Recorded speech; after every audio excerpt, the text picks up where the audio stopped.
What's up, everybody? I'll show you a real quick video on how to force restart an iPhone 15.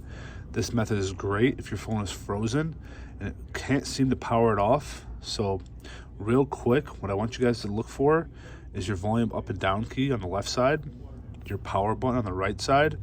So follow these steps. You're gonna press volume up and then down one time each. You hold the power button until the screen goes blank. You'll see the Apple logo once again, and your phone will restart. So let's try it. Volume up, volume down, hold your power. You'll see the slide to power come up. Continue to hold your power button. Your screen should go blank here. There we go. Let go of the power button. Now, you're gonna wait about 10-15 seconds for that Apple logo to come up. So once that does come up, then you'll know your phone is properly restarted. This is a great method if your phone freezes. A lot of times iPhones do this all the time. I see it all day, and probably because you have too many apps open or your memory's getting low on the phone.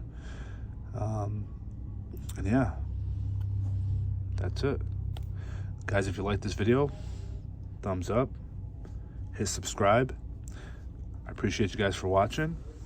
Let's give this bad boy another second. It should come back up, and there we go. Boom.